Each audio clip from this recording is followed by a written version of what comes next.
Transformers, भेष बदलने वाले रोबोट्स। एक खास उम्र के दर्शकों को अभी क्लासिक कार्टून की याद आ रही होगी। बाकी सोच रहे होंगे कि माइकल बे ने इस फ्रेंचाइज के साथ क्या किया, या वे अपने बचपन के खिलौनों को याद कर रहे होंगे। हम गारंटी दे सकते हैं कि यूक्रेन युद्ध के संदर्भ में आप ट्रांसफॉर्मर्स के बारे में नहीं सोच रहे होंगे, लेकिन आपको सोचना चाहिए, वे यहाँ हैं। यूक्रेन ने अभी अभी कुछ ऐसा किया है जिसने इतिहास रच दिया है। ये समुद्र से आया, रूप बदला और रूसियों को मार गिराना शुरू कर दिया। रूस का सबसे बुरा सपना आ चुका है। एक क्रांतिकारी ड्रोन जो जमीन व पानी पर चलता है। एक क्रांति आने वाली है। यूक्रेन के ट्रांसफॉर्मर छोड़ने के बाद जो हुआ, उससे पुतिन के पिट्ठुओं का क्रूर भविष्य दिखता है। यूक्रेन की सेना ने हाल ही में एक संयुक्त थल और समुद्री अभियान चलाया है, जिसे दुनिया में पहली बार बताया जा रहा है और पारंपरिक उभयचर लैंडिंग का 21वीं सदी का नया रूप कहा गया है। हम आपको इसकी बुनियादी जानकारी देंगे। यूक्रेन ने एक जमीनी रोबोट से लदा मानव रहित सतही पोत भेजा और उसे रूसी कब्जे वाले क्षेत्र में भेजा। समुद्री ड्रोन वहां पहुंचकर जमीनी रोबोट को उतारकर पानी में लौट गया, जिससे रोबोट रूसी ठिकाने पर हमला कर सका। इस अभियान में कोई यूक्रेनी सैनिक घायल नहीं हुआ। इसके बजाय हमने देखा कि दो तरह के ड्रोन मिलकर स्ट्राइक वाहन बन गए और रूस इसके लिए तैयार नहीं था। पागलपन लगता है ना? ये किसी फिल्म जैसा लगा, लेकिन सच में हुआ। और ये है इसके विवरण। जगह थी किनबर्न स्पिट। यह छोटा सा इलाका पहले से ही काफी समय से खबरों में रहा है। सिर्फ 40 किलोमीटर लंबा किनबर्न स्पिट मार्च 2022 में खेरसोन पर पहली बार कब्जे के बाद से ही रूसी सैनिकों के कब्जे में है। स्पिट इसलिए मायने रखता है क्योंकि ये जहां स्थित है वो जगह बहुत अहम है। माइकोलाइव क्षेत्र में डिप्रोबगमुहाना और काला सागर के बीच स्थित स्पिट एक बैरियर है, जिसे नियंत्रित करने वाला यूक्रेन के दक्षिणी तट तक पहुंच को नियंत्रित कर सकता है। रूस वर्षों से स्पिट पर निगरानी इकाइयां लगाकर माइकोलाइव या ओडेसा की ओर आने वाले समुद्री यातायात पर नजर रखता है। वो यूक्रेनी शिपिंग मार्गों में बाधा डालने और ड्नीप्रो किनारे लक्ष्यों पर तोपखाने से हमला करने के लिए भी स्पिट का उपयोग करता है। यूक्रेन किनबर्न स्पिट वापस चाहता है। कुछ समय के लिए जून में ऐसा लग रहा था कि यह होने वाला है, क्योंकि यूक्रेनी दबाव अभियान से रूसी सैनिकों की स्पिट से वापसी होती दिख रही थी। लेकिन रूस अभी भी कब्जा किए हुए है, इसलिए यूक्रेन लगातार प्रयास करता रहता है। किनबर्न स्पिट पर नियंत्रण के साथ यूक्रेन रूस से एक अहम निगरानी चौकी छीन लेता है और अपने व्यापारी जहाज़ों के लिए शिपिंग मार्गों को कहीं अधिक सुरक्षित बना देता है। यूक्रेन की अलगाव रणनीति किनबर्न स्पिट को दुश्मन मुक्त कराने में नाकाम रही। अपने नए ट्रांसफॉर्मर से प्रेरित ड्रोन दृष्टिकोण के साथ यूक्रेन को शायद आखिरकार वो मिल गया है जिसकी उसे इस महत्वपूर्ण क्षेत्र को फिर से हासिल करने के लिए जरूरत थी। ये तरीका समुद्री ड्रोन और घातक जमीनी रोबोटों से उभयचर हमला करने जैसा है। यूक्रेन ने रिकॉर्ड किया कि उसका ट्रांसफॉर्मर किनबर्न स्पिट पहुंचने पर क्या कर रहा था। 1 मिनट लंबा वीडियो वाकई में कुछ ऐसा दिखाता है जो हमने पहले कभी नहीं देखा था। यूक्रेन की 123वीं अलग क्षेत्रीय रक्षा ब्रिगेड के ड्रोन ऑपरेटरों ने सबसे पहले एक मानव रहित समुद्री ड्रोन को किनबर्न स्पिट के तट पर दूर से निर्देशित किया। ये अपने आप में ही काफी खतरनाक है। यूक्रेन को यह सुनिश्चित करने के लिए रास्ते की सावधानीपूर्वक योजना बनानी पड़ी होगी कि कोई रूसी सैनिक आने वाले ड्रोन को न देख सके। वीडियो की बारीकी से जांच करने पर दिखता है कि जमीन पर चलने वाला ड्रोन, जिसे जल्द ही छोड़ा जाना था, असल में समुद्री ड्रोन पर सवार था। जब समुद्री ड्रोन तट पर पहुंचा तो उसने एक रैंप गिराया और जमीन पर चलने वाले रोबोट ने अपने ऑपरेशन का हिस्सा शुरू किया। ये बचाव मिशन नहीं था, जैसा कि हम अक्सर जमीन पर चलने वाले रोबोटों को बचाव मिशनों में हिस्सा लेते देखते हैं। यूक्रेन का रोबोट लड़ाई को तैयार था।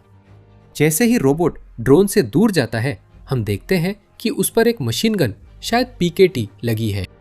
यूक्रेन का रोबोट अपने लक्ष्य की दिशा में तट के किनारे चलता है, फिर यह फायरिंग शुरू कर देता है। वीडियो झड़प का नतीजा नहीं दिखाता, पर इसकी जरूरत भी नहीं है। अगर और कुछ नहीं तो इसकी क्षमता सबके सामने साफ है। अब यूक्रेन ऐसे जमीनी रोबोट उन जगहों के तटों पर उतार सकता है जो मशीन गन, बारूदी सुरंगें और अन्य हथियार ले जा सकते हैं। हम पहले से जानते हैं कि आप क्या सोच रहे हैं। यह कब्जे में पड़े क्रीमिया की आज़ादी के लिए बहुत बड़ा साबित हो सकता है। हम सहमत हैं और जल्द बताएंगे क्यों, लेकिन पहले किम्बर्न स्पिट ऑपरेशन के बारे में कुछ बातें जाननी हैं। यूक्रेन ने इसे दुनिया में पहली बार हुई घटना बताया है और इस पर बहस नहीं की जा सकती। हमने अभी एक उभयचर लैंडिंग देखी जिसे समुद्री और जमीनी ड्रोन के एक संकर रूप ने अंजाम दिया। सिर्फ इतना कहना ही रूसी सैनिकों के लिए डरावने सपने लाने और दिमाग घुमा देने के लिए काफी है, जो पहले ही यूक्रेन के धातु चमत्कारों से परेशान हैं।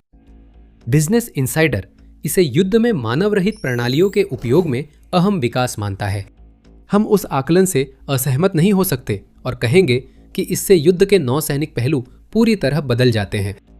समुद्री ड्रोन और जमीनी रोबोट नई चीज नहीं है।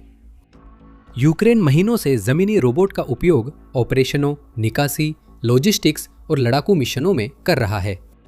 समुद्री ड्रोन लंबे समय से उपयोग हो रहे हैं। ब्लैक सी फ्लीट इसे अच्छी तरह जानती है। खैर, जो जहाज बच गए हैं वही बता सकते हैं। रूस के कई युद्धपोतों ने महसूस किया है कि समुद्री ड्रोन क्या कर सकते हैं और अब वे डूब चुके हैं या इतने बर्बाद हो चुके हैं कि इस्तेमाल के लायक नहीं बचे। अब हम दो तकनीकों का मिलन देख रहे हैं जो पहले ही रूस के लिए गंभीर समस्याएं बना चुकी थी। यही खेल बदलने वाला कदम है। यूक्रेन द्वारा साझा फुटेज के अलावा आपको अंदाजा लगाना पड़ता है कि उसने कौन से ड्रोन इस्तेमाल किए। वीडियो बनाते समय इस ऑपरेशन में उपयोग हुआ समुद्री ड्रोन अज्ञात था। हालांकि ऐसा माना जाता है कि जमीनी रोबोट राइज परिवार के रोबोट्स में से है जो 2026 के अधिकांश समय में यूक्रेन में अपनी उपस्थिति दर्ज करा रहे हैं। संभव है हम यहाँ युद्ध क्षेत्र की ऐसी सूझबूझ देख रहे हैं जिसकी उम्मीद यूक्रेन के रक्षा मंत्रालय ने भी नहीं की थी। ये सिर्फ अप्रैल में ही था जब मंत्रालय ने राइज और राइज प्रो को यूनिट्स के लिए ब्रेव वन मार्केटप्लेस के जरिए उपलब्ध कराया, जहां यूनिट्स ऑपरेशंस को ड्रोन से पूरा करने पर मिलने वाले ई पॉइंट्स का इस्तेमाल और ड्रोन खरीदने के लिए कर सकती हैं। संभवतः 123वीं अलग क्षेत्रीय रक्षा ब्रिगेड ने राइज इसलिए खरीदा क्योंकि उसके पास किम्बर्न स्पिट के लिए बड़ा आइडिया था। अब हमें पता है कि राइज ने खुद को ब्रेव वन मार्केटप्लेस से पहले ही स्थापित किया था। डोब्रोपेलिया में यूक्रेन की 93वीं अलग मैकेनाइज्ड ब्रिगेड के सदस्यों ने पहले ही एक राइज का इस्तेमाल एक काउंटर ऑफेंसिव के हिस्से के रूप में किया था, जिसमें रोबोट पर मशीन गन लगाई गई थी और उसने कब्जे वाले घरों को रूसी सैनिकों से खाली कराया था। मेत्सा कहते हैं कि इसी एक राइज रोबोट ने कुछ महीने पहले वेसेला और द्रजिका गांवों को आजाद कराने में अहम भूमिका निभाई थी। उस रोबोट को वेसेला के पास एक सड़क पर चलते हुए रिकॉर्ड किया गया। रूसी सैनिकों को आत्मसमर्पण का संदेश रोबोट के लाउडस्पीकर से सुनाया गया जब वह रूसी ठिकानों पर फायरिंग कर रहा था। यह बहुत डरावना है। कल्पना कीजिए कि एक रोबोट आपकी ओर आ रहा है। उसकी मशीन गन आपके छुपने की जगह की ओर तनी हुई है और वह आपको बता रहा है कि आत्मसमर्पण करने का समय आ गया है, वरना यह ऐसा धातु का ढेर है जिसे मार गिराना नामुमकिन है और यह फायर कर देगा। राइज का इस्तेमाल वैसे ही कामों के लिए भी किया गया है जैसा आप उम्मीद करते हैं। इस रोबोट को 2024 में पेश किया गया था। इसकी रेंज 20 किलोमीटर है और यह 300 किग्रा भार उठा सकता है। फरवरी में यह एक बचाव मिशन में था। इस बार राइज प्रो ने यूक्रेन की 112वीं टेरिटोरियल डिफेंस ब्रिगेड के घायल सैनिक को बचाया। रोबोट शेल्टर में छिपे सैनिक तक पहुंचा। एफपीवी ड्रोन व तोपखाने के हमलों से बचते हुए उसे सुरक्षित स्थान पहुंचाया। हम यहाँ ये बात कह रहे हैं कि राइज और इसकी क्षमताओं के बारे में इतना कुछ पता है कि ये भरोसे के साथ माना जा सकता है कि यूक्रेन की ट्रांसफॉर्मर्स रणनीति में इस्तेमाल किया गया रोबोट एक राइज ही है। ये बिल्कुल वैसा दिखता है। ये मशीन गन ले जा सकता है जैसा हमने राइज को करते देखा है और ब्रेव वन मार्केट प्लेस पर भी उपलब्ध है। सारी बातें मेल खाती हैं। हालांकि यहाँ जो सबसे महत्वपूर्ण है वह इसकी संभावनाएं हैं। यूक्रेन के वीडियो में हमने जो देखा वह एक ही ऑपरेशन है जिसे 2 ड्रोन की एक जोड़ी ने अंजाम दिया है, जिन्होंने मिलकर सैन्य इतिहास रच दिया है। एक खाका तैयार किया गया है। अब सोचिए, ट्रांसफॉर्मर्स की एक सेना उभयचर हमले शुरू करने के लिए तैयार है। आप जानते हैं, यहाँ बात इस पर हो रही है कि क्रीमिया के लिए आगे क्या हो सकता है। ये नया ड्रोन तरीका कब्जे वाले प्रायद्वीप के लिए यूक्रेन की रणनीति को पूरी तरह बदल सकता है। आगे बढ़ने से पहले याद दिला दूं, आप द मिलिट्री शो देख रहे हैं, जहां हम सुर्खियों के पीछे की कहानी और विश्लेषण लाते हैं। अगर कंटेंट पसंद आए तो चैनल सब्सक्राइब करें और नोटिफिकेशन बेल दबाएं। तो क्रीमिया यूक्रेन को प्रायद्वीप पर उभयचर हमला करने में सक्षम नहीं समझा गया था। माना कि रूस हाल ही में ऐसे व्यवहार कर रहा है जैसे ऐसा कुछ होने वाला हो।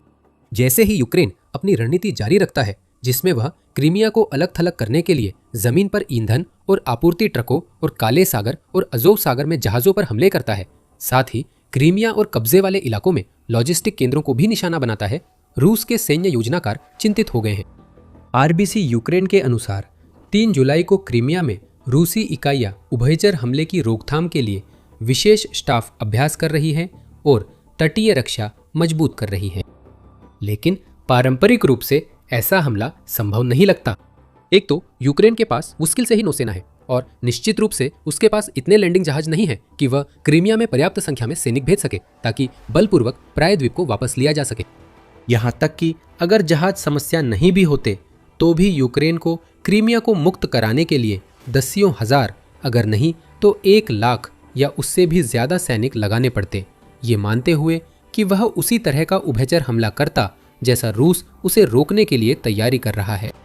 ड्रोन और तोपखाने के बावजूद यूक्रेन के लिए क्रीमिया की रक्षा रेखाएं तोड़ना और मुख्य भूमि पर दुश्मन को रोकना कठिन रहेगा। बहुत फैलना समस्या है, लेकिन अब एक नया विकल्प उभर रहा है। कल्पना करें ऐसा हो, 123वीं अलग क्षेत्रीय रक्षा ब्रिगेड की किनबर्न स्पीड पर उपलब्धि देखकर यूक्रेन के सैन्य योजनाकारों को एक विचार आता है। उनके पास समुद्री ड्रोन हैं और रोज जमीनी रोबोट बन रहे हैं। संभवतः पारंपरिक उभयचर हमला जरूरी नहीं। इसके बजाय यूक्रेन वही कर सकता है जो उसने युद्ध के अधिकांश समय किया है, यानी सबकी उम्मीदों के उलट क्रीमिया में एक मुक्ति अभियान शुरू करना जिसकी किसी को उम्मीद नहीं है। यूक्रेन किम्बन स्पीड पर इस्तेमाल किए गए ट्रांसफॉर्मर जैसे ड्रोन वाली रोबोट सेना बनाकर क्रीमिया के तट पर दर्जनों या सैकड़ों जमीनी रोबोट भेज सकता है। वे रोबोट अकेले क्रीमिया को वापस नहीं ले सकते, बिल्कुल, उनकी सीमित रेंज है और उन्हें केवल सीमित हथियारों के साथ ही भेजा जा सकता है। लेकिन वे जो कर सकते हैं वह है क्रीमिया में रूस द्वारा बनाई जा रही तटीय रक्षा को तबाह करना, चाहे वह मशीन गनों से हो या माइंस या अन्य विस्फोटकों से कामिकाजे हमले करके।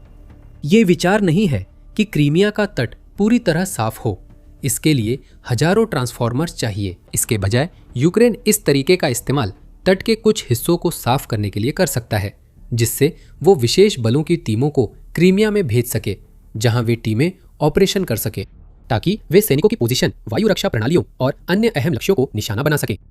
ये कब्जे वाले क्रीमिया पर पूरी तरह से आक्रमण नहीं होगा, लेकिन ये एक ऐसा तरीका होगा जो प्रायद्वीप को एक खतरनाक क्षेत्र में बदल देगा।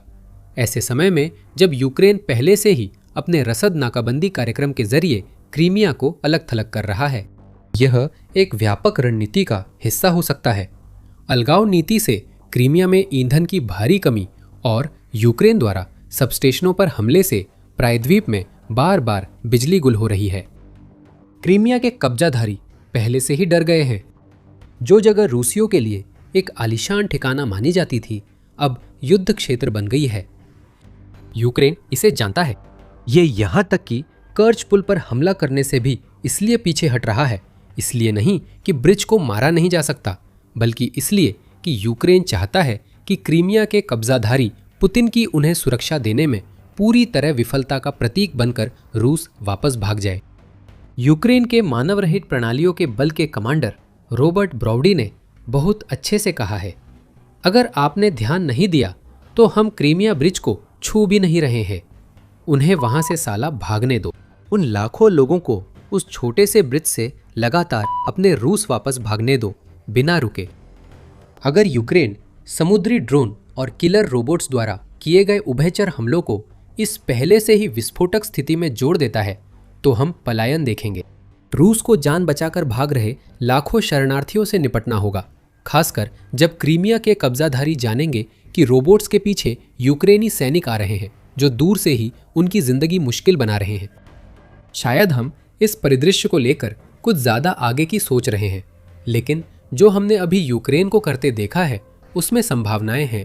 दुनिया में पहली बार कुछ ऐसा हुआ होगा जिसने शायद क्रीमिया की आजादी की भूमिका तैयार की हो। फिर भी चलिए एक पल के लिए क्रीमिया को इस समीकरण से बाहर कर देते हैं। यूक्रेन द्वारा अपनाए गए ट्रांसफॉर्मर्स तरीके में अभी भी काफी संभावनाएं हैं। सोचिए ये कहाँ हुआ। किनबर्न स्पिट एक अहम नदी मुख के प्रवेश पर स्थित है जिस पर अभी भी संघर्ष जारी है। ऐसा ही पूरे यूक्रेन में हो रहा है। कई फ्रंट इलाकों में रूस को यूक्रेन से हमले के लिए नदियां पार करनी पड़ती हैं। दोनों पक्ष तोपखाना चलाते और ड्रोन भेजते हैं, लेकिन यूक्रेन का समुद्री ड्रोन और जमीनी रोबोट मिलकर विवादित नदियों के किनारे रूसी ठिकानों पर हमले की संभावनाएं बढ़ाते हैं। ये रूस के लिए एक बड़ी समस्या होगी।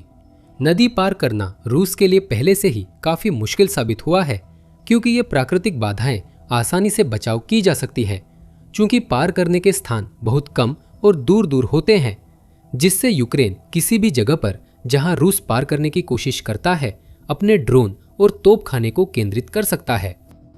प्राकृतिक पार स्थान सड़कों के पास होते हैं जिन्हें यूक्रेन रूस से बेहतर जानता है, इसलिए चोक पॉइंट बनाना और रास्तों का अनुमान लगाना आसान है।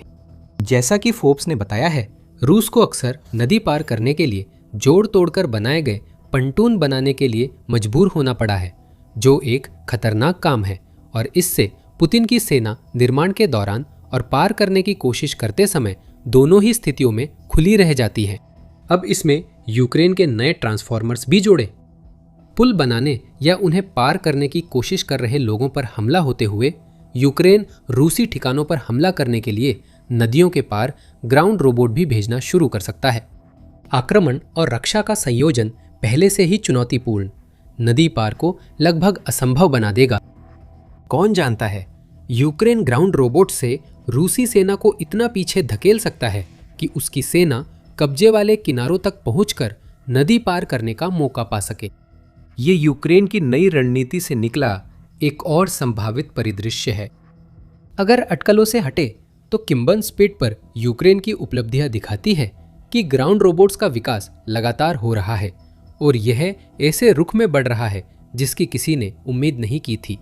यूक्रेन ने 2026 में इन रोबोट्स का उपयोग काफी बढ़ाया। बिजनेस इनसाइडर के अनुसार साल की पहली छमाही में रोबोट्स का इस्तेमाल 122% बढ़ गया है और जून महीने में ही यूक्रेन ने अकेले 16,500 से ज्यादा ग्राउंड रोबोट मिशन पूरे कर एक नया रिकॉर्ड बनाया है। ज्यादातर उतने रचनात्मक नहीं रहे होंगे जितना कि किम्बर्न स्पिट की घटना थी, लेकिन इसका कोई फर्क नहीं पड़ता। आउटलेट के अनुसार यूक्रेन चाहता है कि भविष्य में उसके रोबोट्स 100% सप्लाई मिशन पूरे करें। अब हम इन रोबोट्स में आक्रमण की क्षमता देख रहे हैं। किम्बर्न स्पिट ने वह क्षमता दिखाई जैसे कि हमने पहले जिन 2 गांवों का जिक्र किया था, वहां इस्तेमाल किए गए ग्राउंड रोबोट्स ने भी वही क्षमता दिखाई। जून में यूनाइटेड 24 मीडिया ने बताया कि यूक्रेन ग्राउंड रोबोट की मदद से नोवो प्लाटोनिवका के पूरे गांव को दुश्मन से मुक्त करने में भी कामयाब रहा, जिससे लगता है कि उनके पास क्रीमिया व अन्य रूसी ठिकानों पर कब्जा करने की भी संभावना है। अब ये रोबोट्स स्थायी रूप से बने रहने वाले हैं। अब समुद्री ड्रोन भी जमीन पर मारक हो रहे हैं। ये यूक्रेन के जमीनी रोबोटों की बहुमुखी क्षमता के कारण है। हम एक और बात कहना चाहते हैं, नवाचार। ये यूक्रेन की रूस के आक्रमण के खिलाफ पूरी रक्षा व्यवस्था के केंद्र में है और किम्बर्न स्पिट पर ट्रांसफॉर्मर इसका सबसे अच्छा उदाहरण है कि कैसे यूक्रेन के सैनिक ऐसे विचार सोचते हैं जो और कहीं सूझ भी नहीं सकते। हमने यूक्रेन के ड्रोन में भी यही नवाचार देखा है, जो अब रूस के अंदर हजारों किलोमीटर तक हमला कर सकते हैं। यूक्रेन अब खुद क्रूज मिसाइल बना सकता है और लगातार ऐसी युद्धक युक्तियां और रणनीतियां गढ़ता है जो रूस की जनशक्ति और संसाधनों की बढ़त पर काबू पा ले। इसी नवाचार ने यूक्रेन को यूरोपीय सैन्य ढांचे में सिर्फ सहायता पाने वाले से बदलकर पूरे यूरोप का अहम सुरक्षा साझेदार बना दिया है। यूक्रेन नवप्रवर्तक है। इसने नागरिक तकनीकों को घातक मारक मशीनों में बदलने की अद्भुत क्षमता दिखाई है और किम्बन स्पिट में जो हुआ वह इसका एक और उदाहरण है। अब ट्रांसफॉर्मर्स यूक्रेन में है और उनके इस्तेमाल का खाका तैयार हो चुका है। हम केवल इंतज़ार कर सकते हैं और सोच सकते हैं कि यूक्रेन के सैनिक अगली बार कौन सा शानदार विचार लेकर आएंगे, क्योंकि वे रूस को दिखा रहे हैं कि युद्ध जीतना सिर्फ इस बात पर निर्भर नहीं करता कि आप मैदान में कितने लोग और कितना हथियार उतारते हैं। ये विचारों, बुद्धिमत्ता और नवाचार के बारे में है। यूक्रेन रूस को रोकने के लिए लगातार नए तरीके खोजता है और अब उसने पूरी तरह मशीनों से लड़े जाने वाले युद्ध का एक रूप बनाने की दिशा में एक कदम और बढ़ा लिया है। ये वही है जिसे सैन्य सिद्धांतकार लंबे समय से भविष्यवाणी कर रहे थे, पर यह स्पष्ट नहीं था कि कैसे होगा। अब यूक्रेन रोबोट युद्ध में अग्रणी है। भविष्य अब युद्ध के मैदान में है। यूक्रेन की रोबोट सेना इसका केंद्र है। ये जानने के लिए हमारा वीडियो देखें कि वो भविष्य अभी क्यों साकार हो रहा है और यूक्रेन ने रोबोट कैसे विकसित किए और उनका विस्तार इतनी तेजी से कैसे किया। और अगर इस वीडियो ने आपको ये समझने में मदद की कि यूक्रेन की सेना कैसे काम करती है, तो हमारे पास आपके लिए और भी बहुत कुछ है। द मिलिट्री शो को सब्सक्राइब करें और हमारे चैनल पर आने वाले अगले वीडियो का इंतज़ार करें। और हमेशा की तरह देखने के लिए धन्यवाद।